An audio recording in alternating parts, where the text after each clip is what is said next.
Après le divorce, mon mari m'a mise à la porte sans rien, en disant « Tu n'as jamais rien accompli par toi-même ».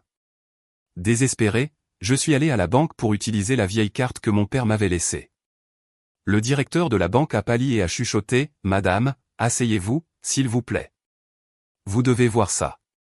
J'ai été choqué par ce que j'ai vu sur l'écran.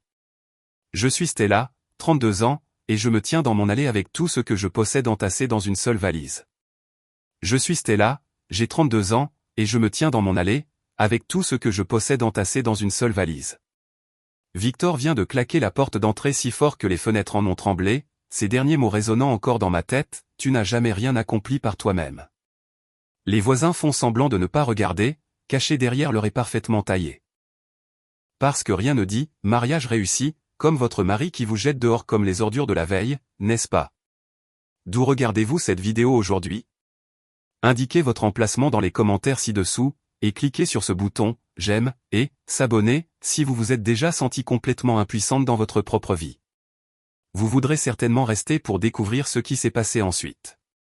Les papiers du divorce sont encore chauds à la sortie de l'imprimante. Et mon ex-mari a été très clair, j'ai exactement 30 minutes pour prendre mes affaires et partir. C'est drôle de voir comment un homme, qui ne se souvenait même pas de mettre sa vaisselle dans le lave-vaisselle, est soudainement devenu si efficace lorsqu'il s'est agi de m'effacer de sa vie. J'imagine que certains hommes sont naturellement doués pour se débarrasser des choses. Mais laissez-moi revenir en arrière, et vous raconter comment j'ai atterri ici. Parce que cette histoire ne commence pas avec moi mise à la porte comme un appareil défectueux. Elle commence il y a 3 ans, quand Victor et moi jouions encore à la dinette, en faisant semblant d'avoir un mariage qui valait la peine d'être sauvé. Nous essayions d'avoir un bébé depuis 2 ans. 2 longues années déchirantes de tests de grossesse négatifs, de rendez-vous chez le médecin, et de commentaires de plus en plus désagréables de Victor sur mon corps, qui ne faisait pas ce qu'il était censé faire. Chaque mois apportait une nouvelle déception, et avec elle, de nouvelles munitions pour la bouche cruelle de Victor. Peut-être que tu es juste défectueuse, disait-il après un autre test négatif. Comme si j'étais une voiture qui ne voulait pas démarrer.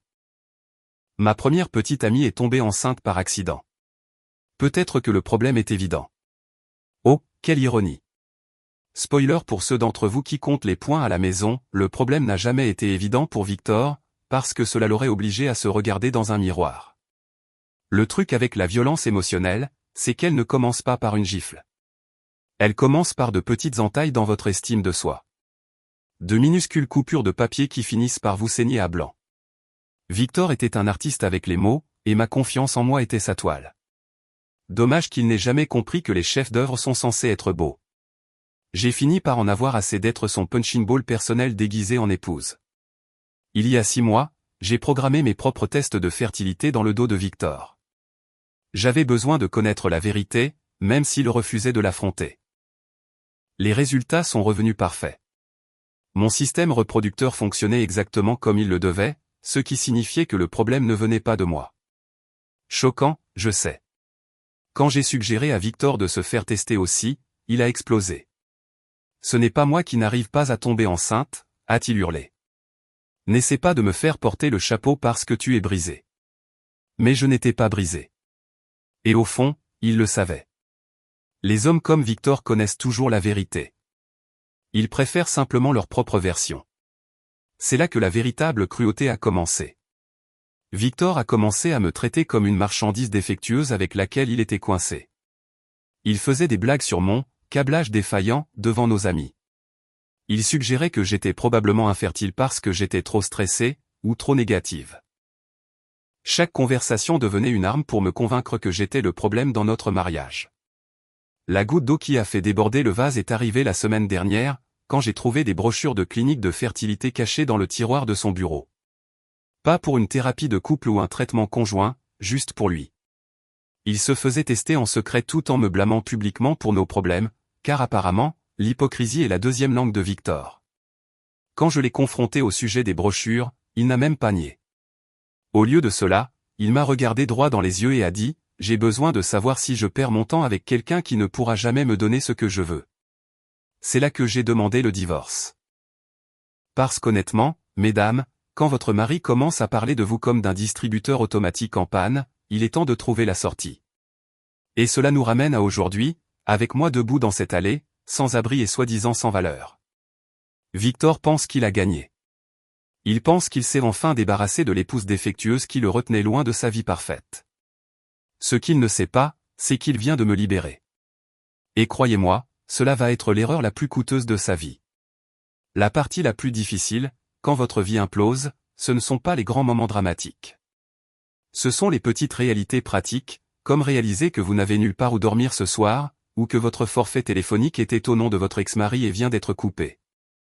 Parce que rien ne dit « je t'aime », comme couper la communication de quelqu'un le jour même où vous détruisez sa vie. Je suis assise dans ma voiture, sur le parking d'un restaurant ouvert 24h24, essayant de comprendre quelle sera ma prochaine étape. Mon compte en banque contient exactement $312, ce qui pourrait couvrir un motel pour quelques nuits si je ne mange rien d'autre que des nouilles instantanées. Victor s'est assuré de vider notre compte joint avant de me remettre les papiers. Quel homme attentionné. Il pense vraiment à l'avance à mon confort et à mon bien-être. Ma mère est morte quand j'avais 19 ans, et mon père est décédé il y a 5 ans. Pas de frères et sœurs, pas de parents proches qui pourraient m'accueillir. Victor disait toujours que la famille ne faisait que compliquer les choses de toute façon. Maintenant, je me demande s'il m'a isolé exprès, ou si j'ai laissé faire parce que j'étais trop occupé à essayer d'être l'épouse parfaite. Spoiler, il n'y a rien d'assez parfait pour un homme qui est déterminé à trouver des défauts. La serveuse continue de me jeter des coups d'œil à travers la fenêtre. Je sirote la même tasse de café depuis 2 heures, et je ressemble probablement à quelqu'un qui fait une dépression nerveuse, ce qui, soyons honnêtes, est un peu le cas, mais au moins je le fais avec style, non? C'est alors que je me souviens de la carte. Mon père me l'avait donnée lors de ma dernière visite avant sa mort. J'avais 27 ans, j'étais encore optimiste quant à mon mariage, croyant encore Victor quand il disait que nous construisions quelque chose de beau ensemble, parce que j'étais jeune et stupide, et que je pensais qu'aimer signifiait accepter des miettes. Papa m'a prise à part après le dîner et a pressé une carte en plastique dans ma main. Garde ça en sécurité, Stella, a-t-il dit, ses yeux inhabituellement sérieux. N'en parle à personne, pas même à Victor. Si jamais la vie devient vraiment dure, si jamais tu as l'impression de n'avoir nulle part où aller, cela pourrait t'aider à te remettre sur pied. À l'époque, je trouvais ça mignon, mais inutile. Une carte bancaire avec peut-être quelques milliers de dollars, la façon pour un père de s'assurer que sa fille avait un filet de sécurité. Je l'ai fourré dans mon portefeuille et, honnêtement, je l'ai oublié pendant des années. Parce que quand vous êtes occupé à être l'épouse parfaite, vous ne pensez pas à avoir besoin d'un plan d'évasion. Maintenant, je la sors avec des mains tremblantes. C'est une simple carte noire, avec un logo de banque que je ne reconnais pas. Pas de nom dessus, juste des chiffres.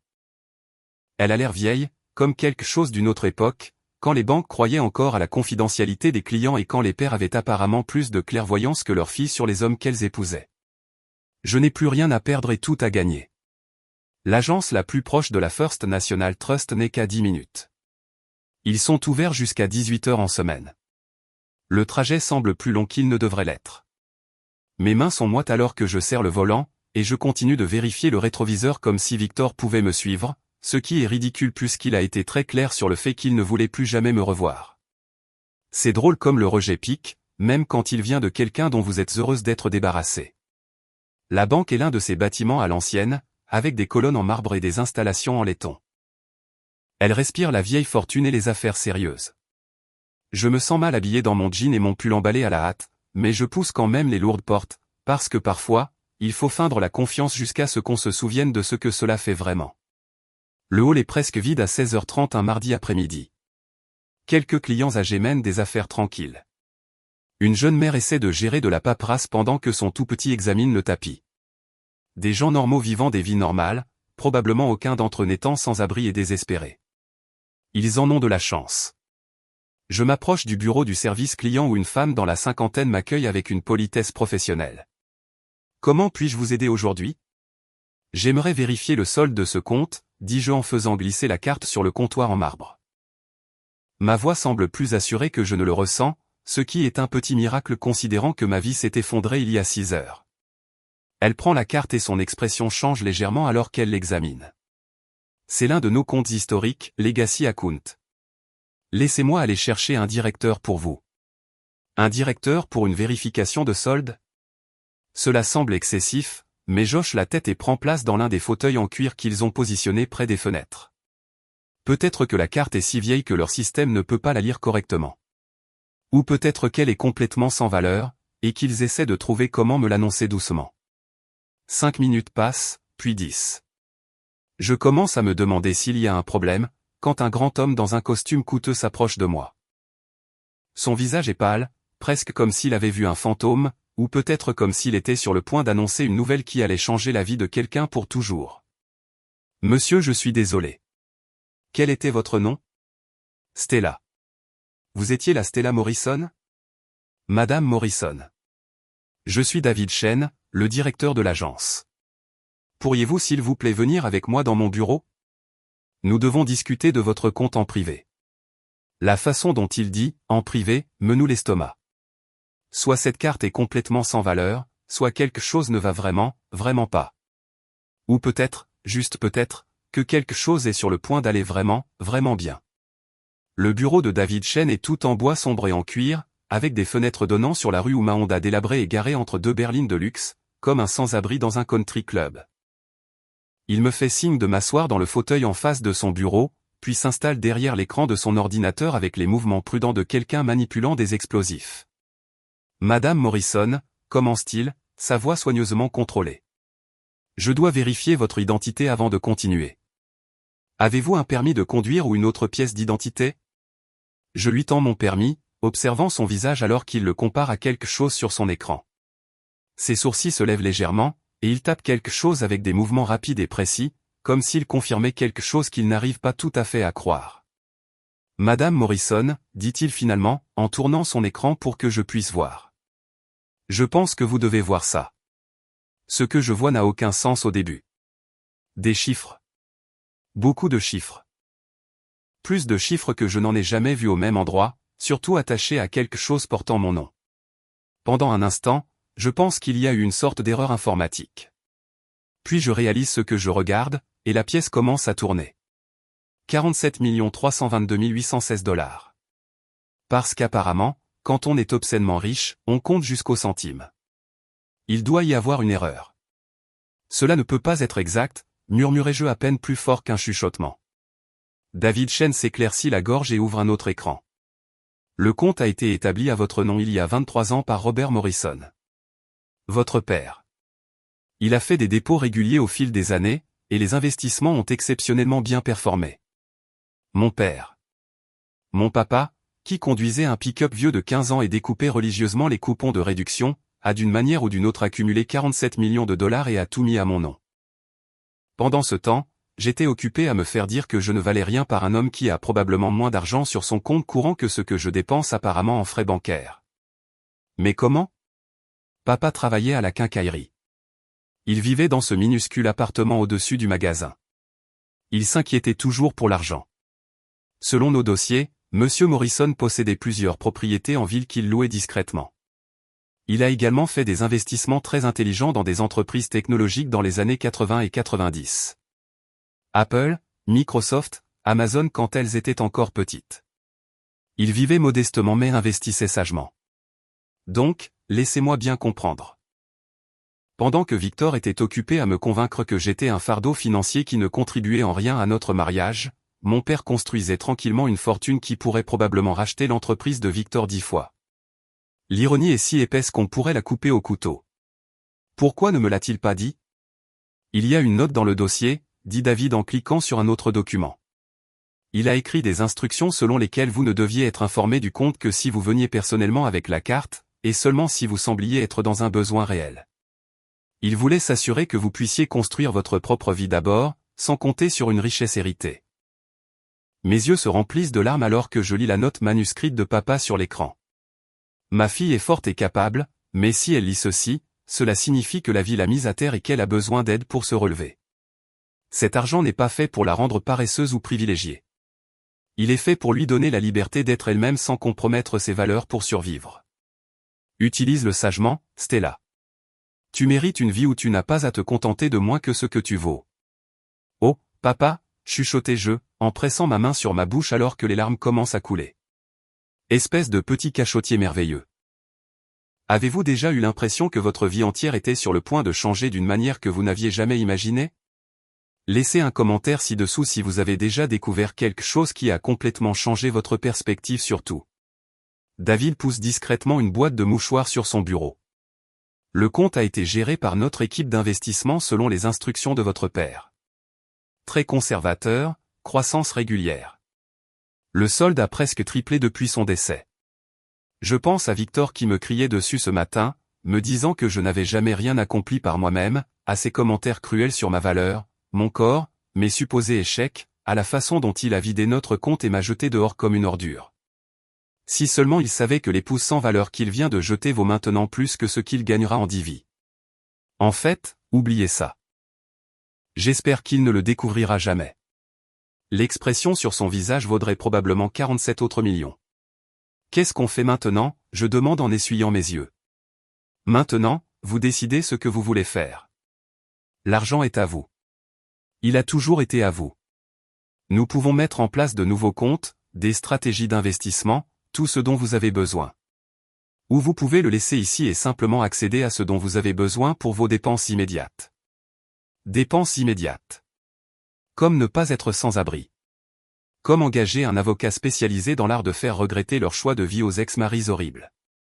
J'ai besoin d'une chambre d'hôtel pour ce soir, dis-je, me sentant irréel en le prononçant. Et probablement d'un bon avocat. David sourit pour la première fois depuis que je suis entré. Je pense que nous pouvons arranger ces deux choses. Voulez-vous que je vous recommande des avocats locaux spécialisés dans les procédures de divorce? En fait, dis-je en pensant au visage suffisant de Victor alors qu'il me mettait à la porte, je veux quelqu'un qui se spécialise dans l'art de faire regretter leur choix de vie aux maris infidèles. Le sourire de David s'élargit. Je sais exactement qui appeler. 2 heures plus tard, je suis assise dans la suite présidentielle du Grand View Hotel, entourée de menus du service d'étage et de documents juridiques. La suite coûte plus cher par nuit que ce que je gagnais en un mois, mais pour l'instant, cela ressemble à l'endroit idéal pour planifier ma nouvelle vie, et peut-être ma vengeance. Non pas que je sois mesquine ou quoi que ce soit. Le cabinet d'avocats de Patricia Andry ressemble à quelque chose sorti d'un film sur des femmes puissantes détruisant leurs ennemis avec de la paperasse et des manucures parfaites. Des murs de verre, de l'art moderne, et une zone de réception qui coûte probablement plus cher que la voiture de la plupart des gens. La réceptionniste me propose de l'eau pétillante italienne et me demande si je préfère la salle de conférence ou le bureau privé de Madame Andry. On ne m'a jamais demandé où je préférais rencontrer un avocat auparavant. Je commence à comprendre comment l'argent change tout, même les conversations simples. Il s'avère que, lorsque vous pouvez réellement payer pour un service premium, les gens vous traitent comme si vous comptiez. Qui l'eût cru? Patricia Andry est exactement ce que j'espérais. Vive, élégante, et rayonne de ce genre de confiance qui suggère qu'elle n'a jamais perdu une affaire qu'elle voulait vraiment gagner. Sa poignée de main est ferme, son sourire est prédateur, et sa première question me l'a fait apprécier immédiatement. À quel point voulez-vous faire regretter à votre ex-mari ses choix de vie? Sur une échelle de 1 à 10. Je m'installe dans le fauteuil en cuir en face de son bureau. Environ 15. Elle rit. Un son qui parvient d'une manière ou d'une autre à être à la fois chaleureux et terrifiant. Je vous aime bien, déjà. David Chen m'a donné les bases, mais je veux tout entendre directement de vous. Commencez par le début et n'omettez aucun détail, surtout les plus moches. Alors, je lui raconte les problèmes de fertilité, la violence émotionnelle, la façon dont Victor a systématiquement érodé ma confiance en moi tout en refusant d'envisager qu'il pourrait être le problème. Je lui parle de la découverte des brochures de la clinique, et de la réalisation qu'il me mentait depuis des mois. Je lui parle du grand final de ce matin, quand il m'a jeté dehors avec rien d'autre qu'une valise. Patricia prend des notes sur un bloc-notes jaune, posant parfois des questions de clarification. Son expression devient plus dangereuse au fur et à mesure que l'histoire se déroule. Je suis presque sûr qu'elle calcule mentalement combien de façons différentes elle peut utiliser pour détruire légalement la vie de Victor. Avez-vous signé un contrat de mariage? Victor a insisté pour le faire, disant que c'était juste du bon business, et que si je l'aimais vraiment, je ne verrais pas d'inconvénient à signer. Je lève les yeux au ciel, parce que rien ne dit, romance, comme faire signer à sa fiancée l'abandon de ses droits sur les biens matrimoniaux. En avez-vous une copie? Je la sors de mon dossier. L'avocat de Victor l'a rédigé. J'étais trop amoureuse et trop confiante pour prendre ma propre représentation. Patricia le lit rapidement, ses sourcils se levant à chaque page. C'est incroyablement unilatéral, presque risible. Compreniez-vous ce que vous signez? Victor m'a expliqué que cela nous protégeait tous les deux de manière égale. Je l'ai cru. Je fais une pause. Pour ma défense, j'étais jeune et stupide, et je pensais qu'être une bonne épouse signifiait faire entièrement confiance à son mari. On vit et on apprend, n'est-ce pas, Stella? Ce contrat de mariage dit essentiellement qu'en cas de divorce, vous n'obtenez rien, sauf les objets personnels que vous avez apportés dans le mariage. Pendant ce temps, Victor garde tous les actifs, y compris la maison, les voitures, son entreprise, tout. Je sais. C'est pour ça que je suis parti avec juste mes vêtements. Patricia pose les papiers et se penche en arrière dans sa chaise. Voici le truc avec les contrats de mariage. Ils peuvent être contestés s'ils sont abusifs, ou si l'une des parties n'a pas eu de représentation juridique appropriée ou une divulgation complète des actifs. Qu'est-ce que vous voulez dire? Je veux dire que l'avocat de votre mari lui a rendu un mauvais service en rendant cela si manifestement injuste. Un bon avocat vous aurait donné quelque chose. Il aurait fait en sorte que cela paraisse équitable. Là, cela ressemble juste à de l'exploitation. Elle sort son téléphone et commence à taper. Je vais demander à mon enquêteur d'examiner les finances de Victor. S'il a caché des actifs ou déformé sa valeur quand vous avez signé, nous pouvons faire annuler tout le truc. Même si nous ne pouvons pas, cela n'a pas d'importance maintenant, non? Je veux dire, j'ai mon propre argent. Patricia sourit, ce sourire prédateur à nouveau. Oh, ma chérie. Ce n'est pas une question d'argent. C'est une question de justice.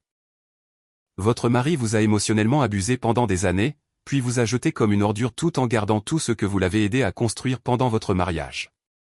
La loi a des opinions sur ce genre de comportement. Et soudain, je comprends pourquoi David me l'a recommandé. Patricia Andry ne pratique pas seulement le droit, elle en fait une arme. Le docteur Sarah Martinez a ce genre d'énergie chaleureuse et confiante qui vous fait lui faire confiance immédiatement. Son cabinet ressemble plus à un salon qu'à un établissement médical, avec un éclairage doux et des chaises confortables qui ne vous donnent pas l'impression d'être une patiente. C'est un changement rafraîchissant par rapport au médecin de fertilité que Victor avait choisi, qui me traitait comme un appareil défaillant ayant besoin d'être réparé. Parlez-moi de vos objectifs, dit-elle en s'installant en face de moi avec une tasse de thé. À quoi ressemble votre famille idéale? Cela fait si longtemps que personne ne m'a demandé ce que je voulais que je dois réfléchir un instant. J'ai toujours voulu être mère. Victor et moi avons essayé pendant 2 ans, mais nous avions des problèmes de compatibilité.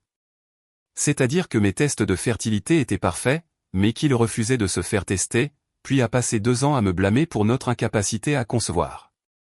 Je fais une pause. Il s'avère que la seule chose que Victor était capable de produire de manière constante, c'était des excuses. Le docteur Martinez hoche la tête comme si elle avait déjà entendu cette histoire. Malheureusement, c'est plus courant que vous ne le pensez.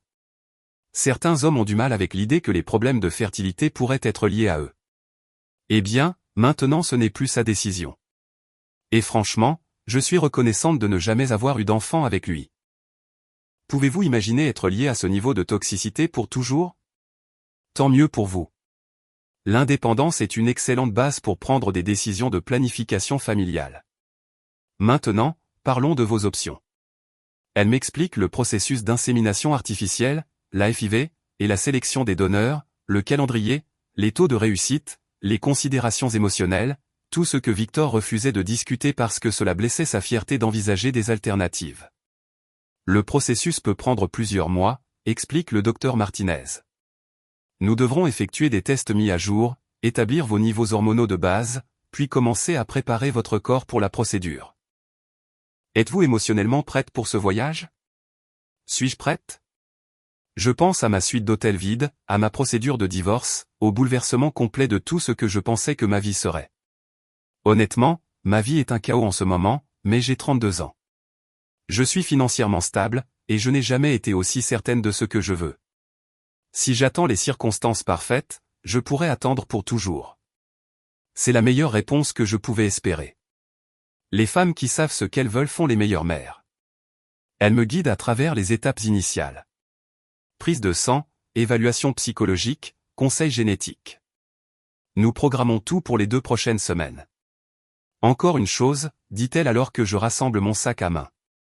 Je vous recommande d'envisager de rejoindre notre groupe de soutien pour les femmes célibataires poursuivant un traitement de fertilité. Il peut être incroyablement utile de se connecter avec d'autres personnes traversant des parcours similaires. Je vais y réfléchir. Le groupe se réunit les jeudis soirs. Très informel, juste des femmes soutenant des femmes à travers un processus qui peut être émotionnellement difficile. Ce soir-là, je décide d'essayer le restaurant de l'hôtel au lieu de me cacher dans ma chambre avec le service d'étage. J'ai besoin de commencer à reconstruire mes compétences sociales, et manger seul en public semble être un bon point de départ. De plus, je suis curieuse de voir si le fait d'être manifestement riche change la façon dont je suis traité.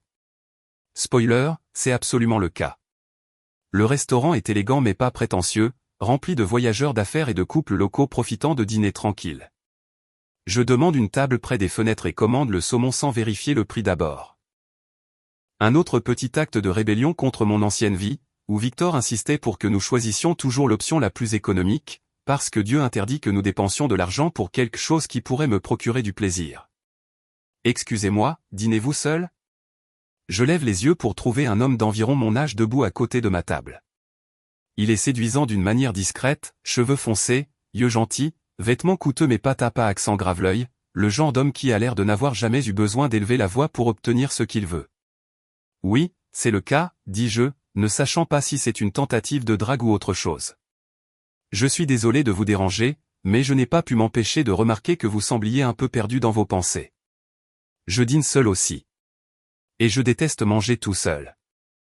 Cela vous dérangerait-il si je me joignais à vous ? Je promets que je n'essaie pas d'être bizarre. Je suis en fait médecin au centre médical de l'autre côté de la rue. Et j'ai eu une longue journée à annoncer des nouvelles difficiles aux familles. Parfois, c'est agréable d'avoir une conversation normale avec quelqu'un qui n'est pas en crise. Eh bien, la blague est pour lui. Je suis définitivement en crise, mais pas du genre médical. Il y a quelque chose d'honnête dans son approche qui me désarme. Pas de phrases toutes faites, pas de faux charme, juste un professionnel fatigué cherchant une connexion humaine. Je suis Stella, dis-je en désignant la chaise vide en face de moi. Matteo. Docteur Matteo Rossi. Et merci. Je sais que c'est peu conventionnel de s'inviter à la table de quelqu'un. Le non conventionnel a été le thème de ma semaine, dis-je. Quel genre de médecin ? Cardiologie. Je passe mes journées à réparer des cœurs, ce qui est ironique puisque je suis terrible pour gérer ma propre vie personnelle. Bienvenue au club. Je viens de divorcer et je vis actuellement à l'hôtel en attendant de comprendre ce qui va suivre. Ça a l'air d'être une histoire. C'en est une. Pas particulièrement plaisante, mais définitivement une histoire avec quelques rebondissements intéressants. Parler à Matteo semble étonnamment naturel, comme renouer avec un vieil ami plutôt que faire la conversation avec un étranger. Il écoute sans jugement alors que je lui donne la version abrégée de l'effondrement de mon mariage. Les problèmes de fertilité, la violence émotionnelle, la sortie dramatique. Je suis désolé que tu aies traversé ça, dit-il quand j'ai fini. Personne ne devrait avoir à endurer des années à se faire dire qu'il est inadéquat, surtout par quelqu'un qui est censé l'aimer. Le pire, c'est combien de temps je l'ai cru. Comment je l'ai laissé me convaincre que tout ce qui n'allait pas dans notre relation était de ma faute. Je fais une pause. Bien que je doive admettre qu'il y a quelque chose de profondément satisfaisant à lui prouver qu'il a tort d'une manière aussi spectaculaire. La manipulation mentale est insidieuse. Elle est conçue pour te faire remettre en question ta propre réalité. Matteo remplit nos verres de vin. D'après mon expérience, les gens qui ont besoin de rabaisser les autres le font généralement parce qu'ils ne peuvent pas affronter leurs propres lacunes. Parler comme quelqu'un qui a traversé ses propres drames relationnels, rit-il tristement. Coupable. Bien que dans mon cas, c'était plus une question de choisir la carrière plutôt que la relation, à plusieurs reprises, jusqu'à ce que je lève les yeux un jour et réalise que j'avais 41 ans et que j'étais marié à mon travail. 41 ans et célibataire. D'après mon expérience, cela signifie généralement soit des problèmes d'engagement, soit des normes impossibles. Probablement les deux. J'ai toujours été meilleur pour diagnostiquer les problèmes des autres que pour régler les miens. Il fait une pause, étudiant mon visage à la lumière des bougies. Puis-je te demander quelque chose de personnel après tout ce que tu viens de me dire ? Vas-y, c'est quoi la suite pour toi ? Je veux dire, au-delà de la procédure de divorce et de la vie à l'hôtel. Je considère ce qu'il faut partager. Les traitements de fertilité, l'héritage massif, la reconstruction complète de mon identité. C'est beaucoup à déverser sur quelqu'un que je viens de rencontrer. Mais il y a quelque chose dans l'intérêt sincère de Matteo qui me donne envie d'être honnête. Je poursuis des traitements médicaux auxquels je ne pouvais pas accéder pendant mon mariage. Mon ex-mari avait des opinions très arrêtées sur ce que nous devions et ne devions pas faire concernant la planification familiale, les traitements de fertilité, entre autres choses. J'ai toujours voulu être mère et j'en ai assez d'attendre la permission de quelqu'un d'autre pour poursuivre mes rêves. Matteo hoche la tête avec approbation. Tant mieux pour toi. Trop de femmes mettent leur vie en pause en attendant les bonnes circonstances ou le bon partenaire. Parfois, le bon moment, c'est maintenant, peu importe ce que les autres en pensent. C'est exactement ce que je ressens. J'ai 32 ans. Je suis financièrement stable et j'ai enfin la liberté de faire mes propres choix. Financièrement stable, c'est bien. Certains traitements de fertilité peuvent être coûteux et l'assurance ne couvre pas toujours tout. Si seulement ils savaient à quel point je suis réellement financièrement stable, mais c'est une conversation pour une autre fois. S'il y a une autre fois. Et toi? Je demande, redirigeant la conversation. Des projets pour briser ton schéma de choix du travail plutôt que des relations? En fait, oui. J'ai beaucoup réfléchi à l'équilibre vie pro-vie perso ces derniers temps. Mon cabinet est bien établi. J'ai d'excellents associés qui peuvent me couvrir et j'en ai assez de rentrer dans une maison vide tous les soirs. Donc, tu es prêt à commencer à sortir avec quelqu'un sérieusement? Je suis prêt à commencer à vivre sérieusement. Les rencontres ne sont qu'une partie de cela. Le serveur apporte notre dessert. Nous avons progressé d'une manière ou d'une autre vers le partage d'un tiramisu sans en discuter. Et Matteo me parle de son cabinet, de sa famille en Italie, de ses projets de réduire ses heures et de prendre réellement des vacances. J'ai une villa en Toscane que j'ai héritée de ma grand-mère, dit-il. Je la possède depuis 8 ans et je l'ai visitée exactement 2 fois. Cela semble être un gaspillage d'une belle propriété, et un tragique gaspillage de vie. La Toscane a l'air incroyable.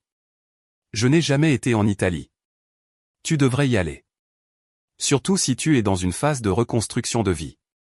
Il y a quelque chose dans ce paysage qui met tout en perspective. Au moment où nous terminons le dîner, il est près de 22 heures. Le restaurant se vide, et je suis réticente à mettre fin à la conversation. Cela fait des mois que je n'ai pas parlé à quelqu'un qui me faisait me sentir intéressante et valorisée, plutôt que défectueuse et encombrante. C'était exactement ce dont j'avais besoin ce soir, lui dis-je alors que nous attendons l'addition. Merci de m'avoir sauvé de manger seul et de trop réfléchir à ma vie. Merci d'avoir laissé un étranger se joindre à ta table. Je redoutais une autre nuit de plats à emporter dans mon bureau. Puis-je te demander quelque chose, dit-il en signant le reçu. Bien sûr. Voudrais-tu prendre un café un de ces jours? Je sais que tu traverses beaucoup de changements en ce moment, et je n'essaie pas de compliquer ta vie, mais j'aimerais te revoir. Que pensez-vous qu'il va se passer ensuite? Stella sera-t-elle prête à ouvrir son cœur à nouveau sitôt après son divorce? Laissez vos pensées dans les commentaires ci-dessous. La question me prend au dépourvu, non pas parce que je ne veux pas le revoir, mais parce que je n'ai pas pensé à sortir avec quelqu'un depuis la fin de mon mariage il y a 5 jours. Est-ce trop tôt, trop compliqué, trop risqué? Puis je me souviens de la note de mon père.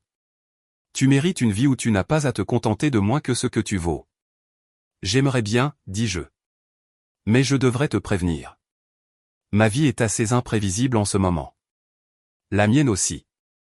Peut-être que nous pouvons être imprévisibles ensemble. Alors que nous traversons le hall de l'hôtel vers les ascenseurs, j'aperçois notre reflet dans les murs en miroir. Nous ressemblons à 2 personnes qui vont bien ensemble. Confiants, prospères, à l'aise dans la compagnie de l'autre. C'est bien loin de la femme anxieuse et diminuée qui a quitté la maison de Victor ce matin. Et pour la première fois depuis des années, je suis réellement excité par ce que demain pourrait apporter.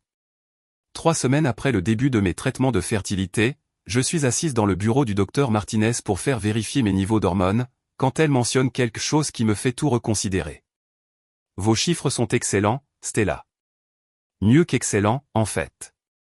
Vous répondez magnifiquement aux médicaments. C'est une bonne nouvelle, non? Très bonne nouvelle. En fait, je dirais que votre corps est dans une condition optimale pour la conception. Avez-vous pris les vitamines prénatales que j'ai recommandées? Tous les jours, avec les injections d'hormones et les changements alimentaires. Je suis le protocole à la lettre. Je fais une pause. C'est agréable d'avoir enfin un médecin qui traite mon corps comme s'il était capable de fonctionner correctement, au lieu de comme s'il était une machine cassée. Le docteur Martinez prend une note dans mon dossier. Je suis impressionné par votre engagement. Certains patients ont du mal avec les ajustements de style de vie, mais vous avez embrassé tout ce dont nous avons discuté. Je vous l'ai dit, je n'ai jamais été aussi certaine de ce que je veux. De plus, après des années à m'entendre dire que j'étais défectueuse, c'est satisfaisant de découvrir que je suis en fait en excellentes conditions reproductives. Cela montre que votre dévouement va bien vous servir lorsque nous passerons à la prochaine phase du traitement. La prochaine phase. Nous sommes encore à des semaines de la procédure d'insémination réelle, mais savoir que nous faisons des progrès est incroyable. Après des années où Victor me disait que mon corps était brisé, avoir un médecin qui célèbre le bon fonctionnement de tout me donne l'impression d'une revanche. Mon téléphone vibre avec un texto de Matteo. Café plus tard? J'ai des nouvelles à partager. Nous nous voyons régulièrement depuis quelques semaines. Des dîners décontractés, de longues promenades, des conversations faciles qui me rappellent ce que l'on ressent quand on apprécie la compagnie de quelqu'un sans constamment marcher sur des œufs. Il est au courant des traitements de fertilité, soutient complètement ma décision, et ne me fait jamais sentir que je dois choisir entre mes objectifs et sa présence dans ma vie, ce qui est rafraîchissant considérant que ma dernière relation exigeait que je choisisse entre mes rêves et son ego au quotidien. Bonne ou mauvaise nouvelle? Je réponds par texto. Définitivement bonne. Rejoins-moi à ce café près du parc à 19h. On se voit là-bas. Le docteur Martinez termine ma prise de sang et programme mon prochain rendez-vous. Tout progresse magnifiquement. Continuez à faire exactement ce que vous faites. Ce soir-là, je trouve Matteo déjà en train d'attendre à notre table d'angle habituelle. 2 tasses de café devant lui et une expression que je n'arrive pas tout à fait à lire. Tu as l'air différent, dis-je en m'installant dans la chaise en face de lui. Heureux mais nerveux. J'ai eu une conversation avec mes associés aujourd'hui au sujet de la réduction de ma charge de patient et ils ne sont pas seulement favorables, ils m'encouragent à le faire. Il s'avère qu'ils craignaient que je ne me dirige vers un burn-out. Ils veulent que je prenne une vraie année sabbatique, peut-être voyager en Italie, passer du temps à la villa. C'est une bonne nouvelle. Mais je sens qu'il y a plus dans l'histoire. Il y a un mais qui arrive, n'est-ce pas? Pas exactement un mais. Plus comme une proposition. Il tend la main à travers la table et prend la mienne, son pouce traçant de doux cercles sur ma paume. Stella, je sais que nous ne nous connaissons que depuis quelques semaines, et je sais que tu traverses des changements de vie massifs en ce moment, mais je ne peux pas ignorer ce que je ressens pour toi. Mon cœur commence à battre plus vite. Comment te sens-tu à mon égard? Comme si j'avais attendu toute ma vie de rencontrer quelqu'un qui me donne envie d'être une meilleure version de moi-même. Comme si chaque relation avant celle-ci était un entraînement pour la vraie chose. Les mots restent suspendus dans l'air entre nous, honnêtes, vulnérables, légèrement terrifiants et complètement différents de tout ce que Victor m'a jamais dit, ce qui impliquait généralement ce que je devais changer chez moi pour le rendre heureux. Matteo, je ne te demande pas de prendre de décision maintenant. Je n'essaie pas de compliquer ton parcours de fertilité ou de te presser à faire quoi que ce soit pour lequel tu n'es pas prête. Je veux juste que tu saches que quoi qu'il arrive, quelle que soit la tournure que cela prend, je suis là. Complètement, sincèrement là. Je regarde dans ses yeux et je vois quelque chose que je n'ai jamais eu avec Victor. Un soutien inconditionnel mêlé à un véritable respect pour mon autonomie.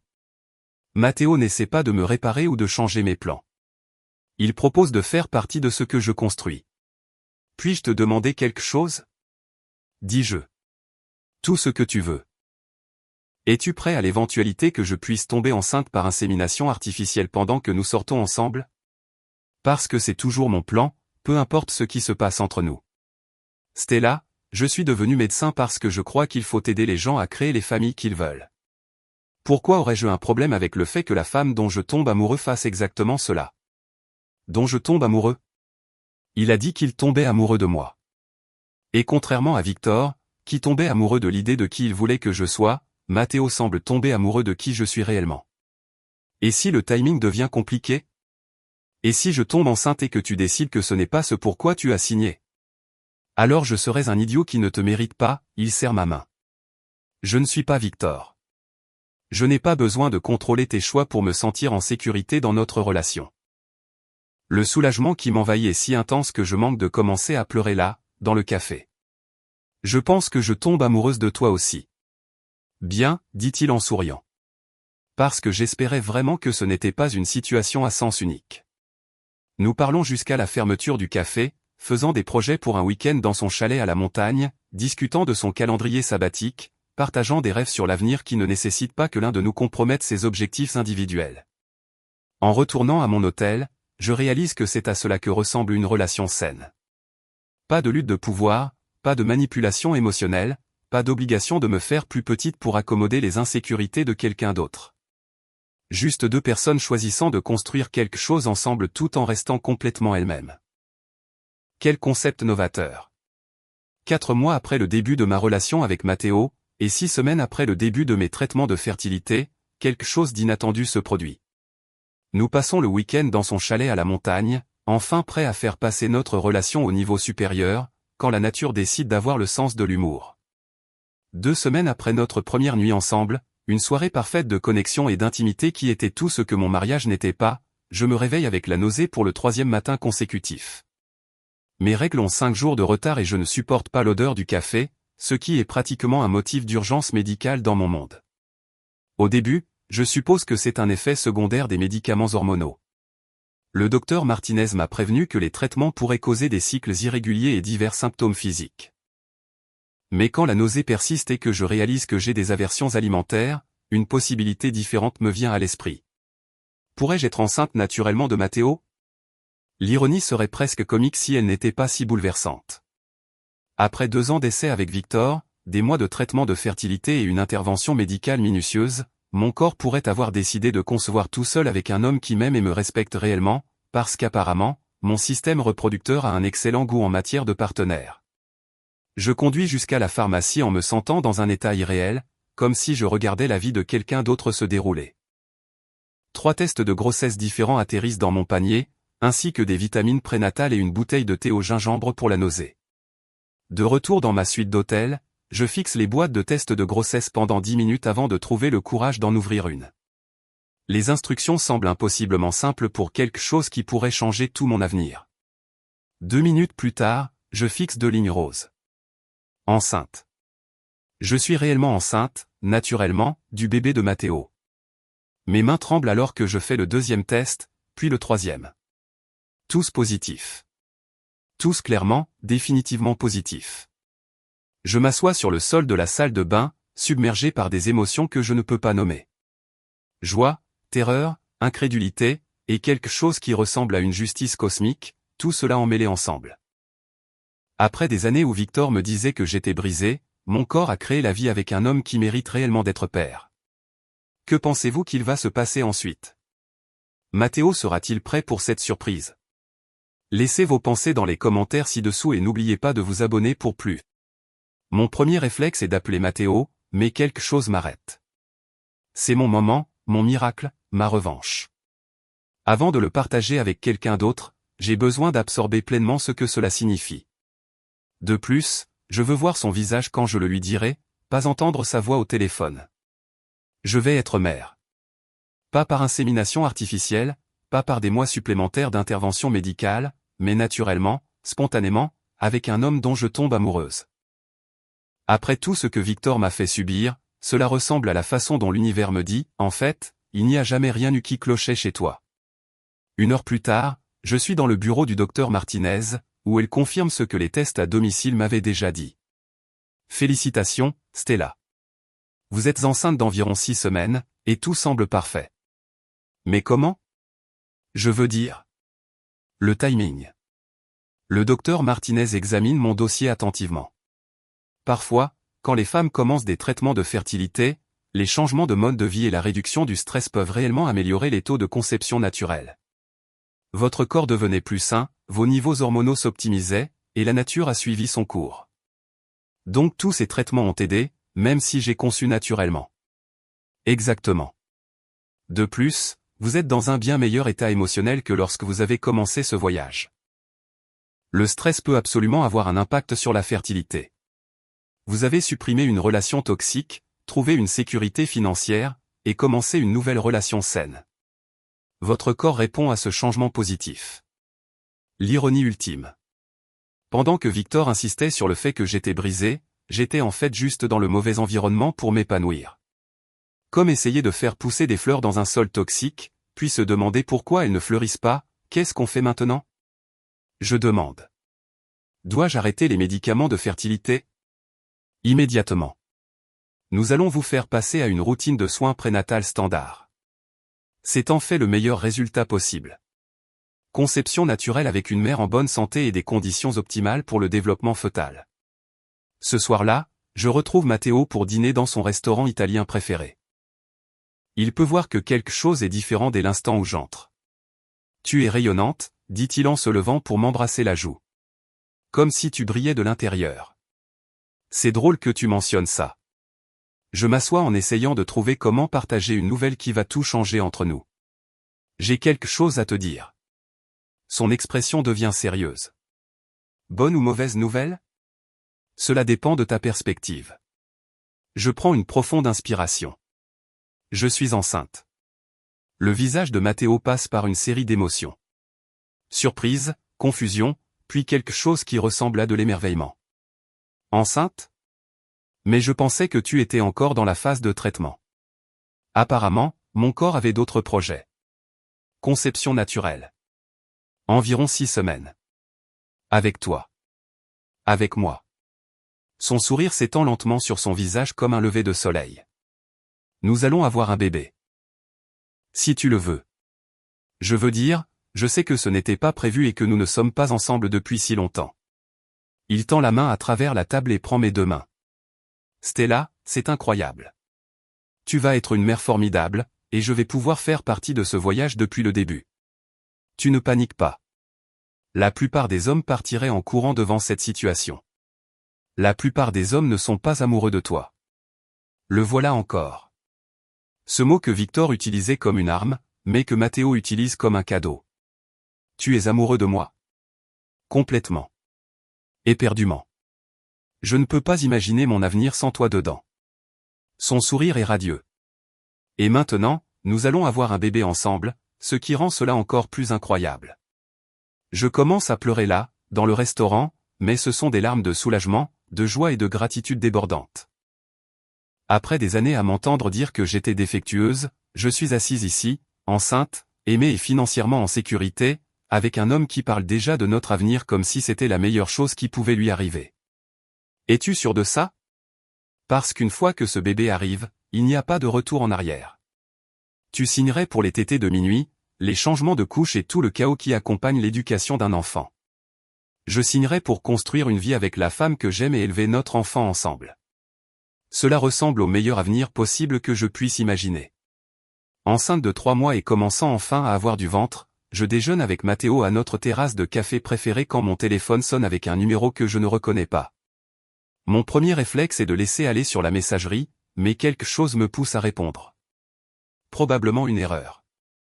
Stella, c'est Victor. Mon corps entier se tend au son de sa voix.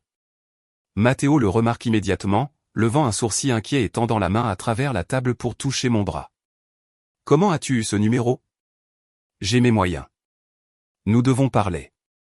Non, vraiment pas. Mon avocat gère toutes les communications maintenant. Souviens-toi, c'est à ça que servent les ordonnances de restriction. Ce n'est pas à propos du divorce. C'est à propos d'autre chose. Des choses que j'ai récemment découvertes sur toi. Mon sang se glace. D'une manière ou d'une autre, Victor a découvert l'héritage. Je fais signe à Matteo que c'est Victor, et son expression s'assombrit immédiatement. Je ne sais pas ce que tu penses avoir découvert, mais... 47 millions de dollars, Stella. Ton père t'a laissé 47 millions de dollars et tu ne me l'as jamais dit. La voilà. La vraie raison de cet appel. Pas l'amour, pas la réconciliation, pas même la décence humaine de base. L'argent. Parce que bien sûr que c'est ça. Ce que j'ai hérité de mon père ne te regarde pas. Nous sommes divorcés, tu te souviens? Tu as été très clair là-dessus quand tu m'as jeté dehors comme les ordures de la veille. Mais nous étions encore mariés quand tu l'as découvert. Cela en fait un bien commun. Je ris littéralement à voix haute devant l'audace. Victor, tu as littéralement vidé notre compte joint et m'as mise à la porte avec une seule valise, tout en me disant que je n'accomplirai jamais rien par moi-même. Tu ne peux pas réclamer la communauté de biens après ce genre de comportement. Stella, s'il te plaît, pouvons-nous nous rencontrer quelque part et parler de ça raisonnablement? Je pense qu'il y a eu un énorme malentendu entre nous. L'audace est époustouflante. Il y a 3 mois, cet homme me disait que je ne valais rien et que je ne ferais jamais rien de ma vie. Maintenant, il a découvert que je vaux plus qu'il ne gagnera en plusieurs vies, et soudain, il y a eu un malentendu. Le seul malentendu, c'est qu'il pense que je suis toujours le même paillasson qui tolérait ses abus. Le seul malentendu, c'est que tu penses avoir le moindre droit sur ma vie ou mon argent. Je ne parle pas d'argent. Je parle de nous, de notre mariage. Peut-être avons-nous abandonné trop vite. Matteo observe cette conversation avec une inquiétude croissante. Je mets ma main sur la sienne et mime, je vais bien, tout en essayant de ne pas rire du désespoir transparent de Victor. Victor, laisse-moi être très clair. Il n'y a pas de nous. Il n'y a pas de mariage qui vaille la peine d'être sauvé. Tu as rendu tes sentiments à mon égard parfaitement clairs quand tu m'as blâmé pour nos problèmes de fertilité et m'as jeté dehors avec une seule valise. J'étais en colère et blessé. Les gens disent des choses qu'ils ne pensent pas quand ils sont émotifs. Tu as dit ces choses pendant 2 ans, Victor. De manière constante. Délibérée. Ce n'était pas de l'émotion. C'était qui tu es vraiment. Stella, je sais que j'ai fait des erreurs, mais nous pouvons surmonter ça. Nous nous sommes aimés autrefois. Tu aimais avoir quelqu'un à blâmer pour tes problèmes. J'aimais celui que je pensais que tu étais avant de réaliser à quel point tu es cruel. Rencontre-moi juste pour un café, une conversation. Si tu veux toujours procéder au divorce après ça, je l'accepterai. La réponse est non. N'appelle plus ce numéro. Je raccroche et bloque immédiatement son numéro, mes mains tremblant de colère et d'adrénaline. Tu vas bien? Demande Matteo doucement, sa main couvrant toujours la mienne. Il veut se réconcilier maintenant qu'il est au courant de mon héritage. Il y a 3 mois, j'étais sans valeur et défectueuse. Maintenant, soudainement, notre mariage vaut la peine d'être sauvé. Je secoue la tête. Cet homme n'a absolument aucune honte. Comment a-t-il découvert pour l'argent? Bonne question. J'ai fait très attention à qui était au courant. Puis cela me frappe. Patricia a mentionné qu'il avait engagé un détective privé pendant la procédure de divorce. Il a dû me faire suivre. Il m'a fait espionner apparemment, ce qui explique comment il a obtenu mon nouveau numéro de téléphone aussi. Je ressens un frisson de violation. Mon Dieu, Matteo, et s'il est au courant pour toi? Pour la grossesse? La mâchoire de Matteo se contracte. S'il t'a fait surveiller, il sait probablement tout. Comme sur un signal, mon téléphone vibre avec un texto d'un numéro différent. Félicitations pour ta nouvelle relation et la grossesse. Nous avons vraiment besoin de parler. La violation ressemble à un coup physique. Il m'a fait suivre, observer, enquêter comme si j'étais une criminelle au lieu de son ex-femme. Et maintenant, il est au courant des aspects les plus privés de ma nouvelle vie. C'est bon, dis-je en montrant le texto à Matteo. J'appelle Patricia tout de suite. Patricia répond à la première sonnerie, et quand j'explique ce qui se passe, sa voix devient glaciale. Transférez-moi tous ces messages immédiatement. Vous faire espionner par un détective privé franchit plusieurs lignes légales. Ce n'est plus seulement du harcèlement. C'est du harcèlement criminel, stalking. Qu'est-ce qu'on peut faire? Je dépose une demande d'extension d'ordonnance de restriction d'urgence et je poursuis au pénal. Ce comportement s'intensifie et nous devons l'arrêter avant que cela n'empire. Après avoir raccroché, Matteo me serre contre lui. Et, regarde-moi. Nous n'allons pas laisser le désespoir de Victor gâcher notre bonheur. Mais s'il essaie de causer des problèmes avec la grossesse? S'il revendique une sorte de droit? Il n'a aucun droit sur quoi que ce soit nous concernant, nous ou notre bébé. Tu es divorcé. Tu es avec moi. Et c'est notre famille. Il pourrait quand même nous rendre la vie difficile. Il pourrait essayer, mais Stella, regarde autour de toi. Matteo désigne notre vie, le beau restaurant, notre bonheur évident, mon ventre qui s'arrondit. Nous construisons quelque chose d'incroyable ici. Victor est coincé dans le passé, essayant de réclamer quelque chose qui n'a jamais été réellement à lui. Nous, on avance. Ce soir-là, alors que nous nous préparons à aller au lit dans l'appartement de Matteo, qui est devenu plus mon foyer que n'importe quel endroit où j'ai vécu, je pose ma main sur mon ventre rond et je pense à l'avenir que nous créons. Dans 3 mois, je donnerai naissance à notre enfant. Je serai marié à un homme qui m'aime inconditionnellement. Vivant dans une maison remplie de respect et de joie au lieu de manipulation et de cruauté. Victor peut comploter, traquer et menacer tout ce qu'il veut. Je suis déjà passé à une vie dont il ne fera jamais partie. Enceinte de 5 mois, avec un ventre rond qui me fait légèrement dandiner et un éclat que tout le monde commente, je suis dans les dernières étapes de la planification de mon mariage avec Matteo quand Patricia appelle avec des nouvelles qui illuminent ma journée. Les charges de harcèlement criminel contre Victor ont été déposées ce matin, dit-elle, semblant positivement jubilante. Le juge n'a pas été impressionné par son comportement. Ordonnance de restriction d'urgence accordée. Et s'il s'approche à moins de 150 mètres de vous, de Matteo ou de l'un de vos associés connus, il va en prison. Et le détective privé? Renvoyé. Apparemment, Victor ne peut plus se permettre de le payer. Il s'avère que quand on n'est pas marié à une héritière, les frais juridiques s'accumulent vite. Je m'effondre dans le fauteuil de ce qui sera bientôt la chambre du bébé, essayant de digérer le soulagement. Donc, c'est vraiment fini. Il ne peut plus nous contacter. Légalement, il est maintenant un étranger pour vous, sans aucun droit sur aucun aspect de votre vie. Le divorce est définitif. Le règlement financier est complet.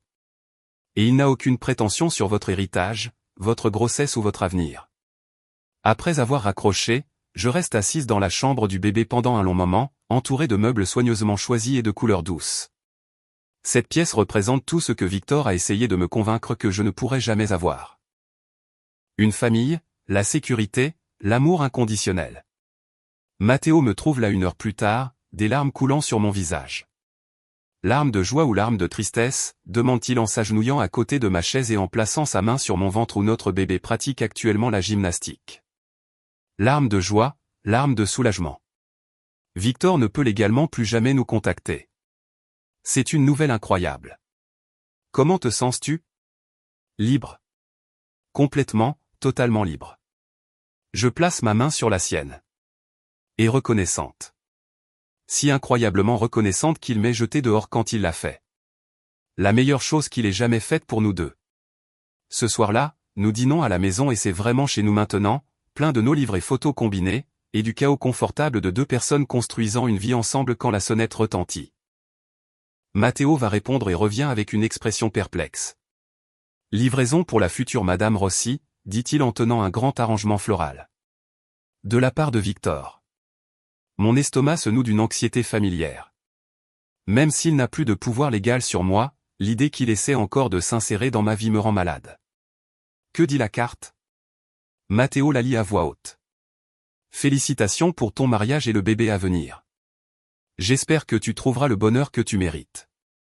Je suis désolé de ne pas avoir été l'homme dont tu avais besoin. Victor. C'est un message gracieux, presque humble dans sa reconnaissance de ses échecs. Pendant un bref instant, je me sens presque désolé pour lui. Presque. Puis je me souviens des 2 années passées à m'entendre dire que j'étais brisé. Des mois de manipulation émotionnelle. De la façon dont il m'a jeté dehors avec rien, et n'a voulu me récupérer que lorsqu'il a découvert mon héritage. La traque, le harcèlement, la violation complète de ma vie privée. Jette-les, dis-je fermement. Les fleurs? Elles sont pourtant assez belles. Je me fiche qu'elles soient en or. Je ne veux rien venant de Victor dans notre maison, autour de notre bébé ou dans nos vies. Je me lève, soudainement énergisé par la colère. Il n'a pas le droit d'acheter son retour dans mes bonnes grâces avec des fleurs et des excuses après tout ce qu'il m'a fait subir. Matteo hoche la tête et emporte l'arrangement dehors, à la poubelle. Quand il revient, il s'assoit à côté de moi sur le canapé et me prend dans ses bras. Tu sais ce que je pense, dit-il. Je pense que c'est la façon pour Victor d'essayer de maintenir une sorte de connexion avec toi, même si c'est juste la connexion d'envoyer des cadeaux que tu recevras. Tu penses qu'il va continuer d'essayer? Peut-être, mais cela n'a pas d'importance parce que nous continuerons de rejeter chaque tentative. Finalement, il réalisera que tu as complètement tourné la page, et j'espère qu'il fera de même. Et s'il ne le fait pas? Alors on gérera ça ensemble, tout comme on gère tout le reste. Le lendemain matin, je me réveille pour découvrir que quelqu'un a laissé un panier cadeau sur le pas de notre porte. Des articles pour bébé, coûteux. Pas de carte, mais je sais exactement qui les a envoyés. Il teste l'ordonnance de restriction, dit Patricia quand je l'appelle. Techniquement, faire livrer des articles n'est pas un contact direct, mais c'est quand même du harcèlement. Je vais déposer un addendum pour qu'il soit clair que tout cadeau, livraison ou tentative de contact par un tiers sont des violations. 3 autres livraisons arrivent au cours de la semaine suivante. À chaque fois, nous les refusons et documentons tout pour les dossiers de Patricia.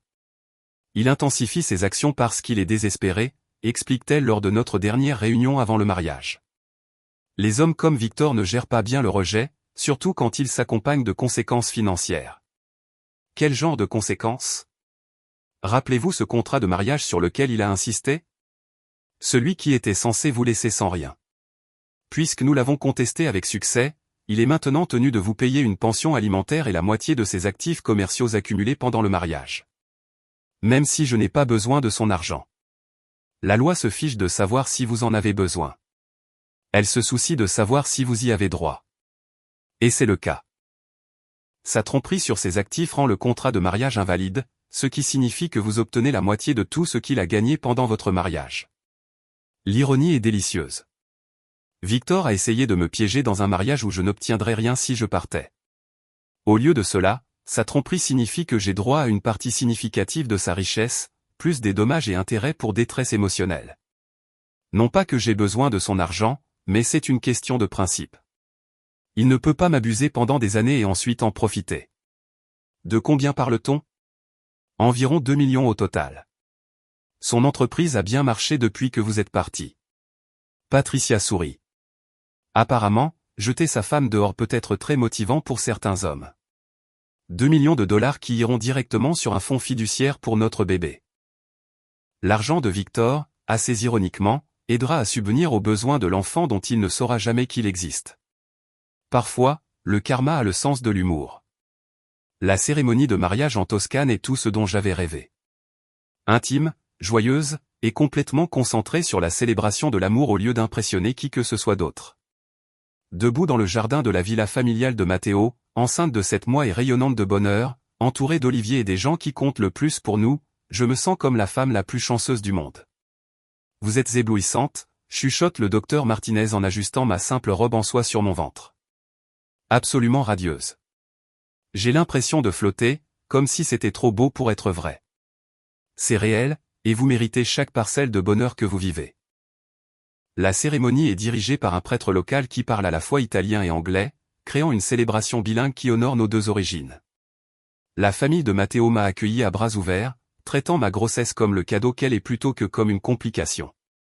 Sa mère a pleuré quand elle a senti le bébé bouger pour la première fois, et son père a déjà commencé à planifier la rénovation de la chambre du bébé à la villa pour nos futures visites. Quand nous échangeons nos vœux, Matteo inclut des promesses non seulement à moi, mais au bébé que je porte.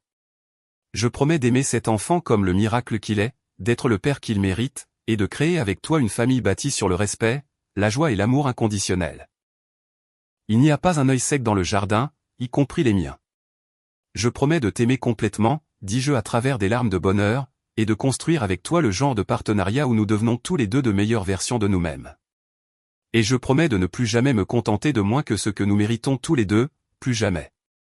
La réception se tient sous des guirlandes lumineuses dans la cour de la villa, avec des tables chargées de nourriture préparée par les tantes et les cousines de Matteo. C'est chaleureux, familial, tout ce que ma première réception de mariage n'était pas. Pas de sourire forcé, pas de drame familial, pas d'invités qui sont là par obligation plutôt que par véritable affection. Pendant le dîner, Patricia lève son verre pour un toast. À Stella et Matteo, qui prouvent que parfois, la meilleure chose qui puisse vous arriver est de perdre ce que vous pensiez vouloir, pour pouvoir trouver ce dont vous avez réellement besoin. Aux secondes chances, ajoute le docteur Martinez. Et aux femmes qui se choisissent elles-mêmes plutôt que de se contenter de moins que ce qu'elles méritent. Alors que la soirée touche à sa fin et que les invités commencent à se retirer dans leur chambre, Matteo et moi marchons à travers le vignoble derrière la villa. L'air nocturne est chaud, rempli du parfum du jasmin et du son lointain des rires venant de la cour. Des regrets, demande-t-il, son bras autour de ma taille alors que nous nous arrêtons pour regarder la vallée. Seulement qu'il m'ait fallu si longtemps pour te trouver. Je fais une pause, réfléchissant. En fait, non. Le timing était parfait. Si nous nous étions rencontrés pendant que j'étais encore marié, pendant que j'essayais encore de faire fonctionner cette relation, je n'aurais pas été prête pour quelque chose de réel. Tu as dû traverser toute cette douleur pour devenir la femme dont je suis tombé amoureux. Et tu as dû travailler à t'en tuer pour être prête à prioriser une relation. Je me blottis contre lui. Tout est arrivé exactement quand c'était censé arriver. Mon téléphone vibre avec une notification et je manque de l'ignorer jusqu'à ce que je vois que c'est un email d'une adresse inconnue. J'ai vu les photos du mariage en ligne. Tu es magnifique et heureuse.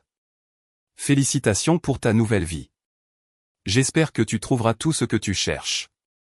Victor a trouvé, d'une manière ou d'une autre, des photos de notre cérémonie et s'est senti obligé de tendre la main une fois de plus. Le message est civil, presque gracieux, mais la signification sous-jacente est claire, il regarde encore, s'insérant encore dans ma vie de toutes les petites manières qu'il peut gérer. Je montre le message à Matteo, qui fronce les sourcils. Comment a-t-il eu des photos du mariage? Réseaux sociaux probablement. Certains de tes cousins ont posté des photos. Tu veux répondre? J'y réfléchis un instant, puis supprime le message sans répondre. Non. Il ne mérite pas de réponse, gracieuse ou autre. La meilleure chose que je puisse faire est de continuer à l'ignorer complètement. Bien. Il fait partie de ton passé maintenant. Nous sommes ton avenir. Alors que nous retournons à la villa, main dans la main sous les étoiles toscanes, je réalise que le message de Victor ne me bouleverse pas comme ses contacts précédents. Cela ressemble plus à un bruit de fond. Agaçant, mais finalement sans pertinence pour la vie que je suis en train de vivre. Demain, nous rentrons aux États-Unis pour préparer l'arrivée de notre bébé. Dans 2 mois, je donnerai naissance à l'enfant que j'ai toujours voulu, dans une maison remplie d'amour et de soutien, et du genre de sécurité que je ne savais pas possible. Victor peut envoyer tous les messages qu'il veut, depuis n'importe quelle distance qu'il maintient. Il ne fait plus partie de mon histoire. Il est juste un conte d'avertissement sur ce qui se passe quand on confond le contrôle avec l'amour. Enceinte de 8 mois et rayonnant pratiquement du genre de bonheur qui vient du fait de vivre enfin la vie que l'on est censé avoir, je suis dans la chambre du bébé en train de mettre les dernières touches à la pièce quand mon téléphone sonne. C'est Patricia, et elle semble presque jubilante. Stella, vous devez entendre ça. Le règlement financier final est tombé ce matin, et c'est encore mieux que ce que nous espérions. Combien mieux? Victor doit vous payer 2,3 millions en dommages totaux et division des actifs. Le juge a été particulièrement sévère concernant sa violence émotionnelle et son comportement de harceleur. De plus, tous les frais juridiques sont payés par lui. Je m'effondre dans le fauteuil à bascule que Matteo et moi avons choisi la semaine dernière, essayant de digérer ce que cela signifie. Donc, c'est vraiment, vraiment fini? Officiellement fini. Complètement fini. Victor Morrison est légalement un étranger pour vous.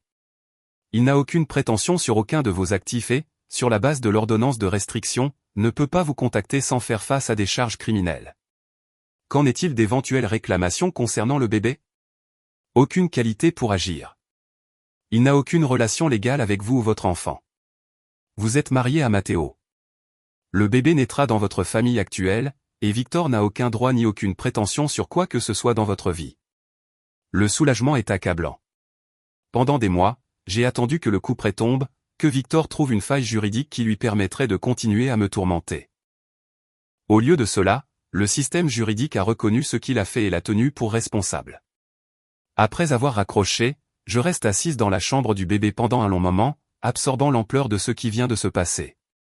Mon ancienne vie est officiellement terminée.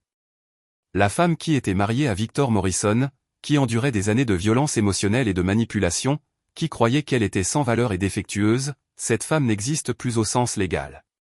À sa place se trouve quelqu'un que j'aime absolument. Une femme qui connaît sa propre valeur, qui a choisi le bon partenaire, qui est sur le point de devenir mère selon ses propres termes, et qui a assez d'argent pour s'assurer que son enfant n'ait jamais à dépendre de qui que ce soit d'autre pour sa sécurité. Matteo me trouve là 1 heure plus tard, des larmes coulant sur mon visage alors que je plie de minuscules vêtements de bébé. Larmes de joie ou larmes de tristesse, demande-t-il en s'agenouillant à côté du fauteuil. Larmes de joie, larmes de soulagement. Victor est légalement hors de nos vies pour toujours. Et il doit me payer plus de 2 millions de dollars pour le privilège de m'avoir si maltraité. C'est une nouvelle incroyable. Qu'est-ce que tu vas faire de son argent? Tout mettre dans un fonds fiduciaire pour le bébé. L'argent de Victor, ironiquement, finira par soutenir la famille qu'il a aidé à créer sans jamais le savoir. Je touche mon ventre où notre bébé fait actuellement ce qui ressemble à de la danse interprétative. Il y a quelque chose de magnifiquement poétique là-dedans. La justice servie avec un accompagnement d'ironie. J'aime ça. 3 jours plus tard, le travail commence à 38 semaines. Un timing parfaitement sain qui fait sourire le docteur Martinez alors qu'elle me coache à travers les contractions. Vous vous débrouillez magnifiquement, Stella.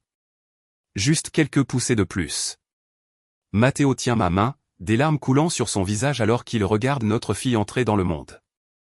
Parce qu'elle est notre fille, complètement et absolument. L'homme qui reste à vos côtés pendant la grossesse, qui pleure quand votre bébé prend sa première respiration, qui promet de vous aimer et de vous protéger toutes les deux pour toujours. C'est lui, le vrai père. Elle est parfaite, annonce le docteur Martinez en plaçant notre fille sur ma poitrine. Complètement parfaite. En regardant ce minuscule et bel être humain qui a grandi dans mon corps pendant que je reconstruisais toute ma vie, je ressens une plénitude que je ne savais pas possible. Elle a les cheveux foncés de Matteo et mes yeux verts, et son cri est fort, sain et indigné d'avoir été forcé de quitter son cocon chaud pour le monde lumineux. Bonjour, petite fille, je chuchote en caressant sa joue. Bienvenue dans ta belle vie. Matteo se penche pour nous embrasser toutes les deux. Bienvenue à la maison, ma chérie. Alors que les infirmières nettoient et pèsent notre fille, je pense au voyage qui nous a amenés ici. Il y a 1 an, je pensais que ma vie se terminait quand Victor m'a jeté dehors. Au lieu de cela, c'était le début de tout ce que j'étais censé avoir. Le certificat de naissance du bébé indique Matteo comme père, ce qui est exactement juste.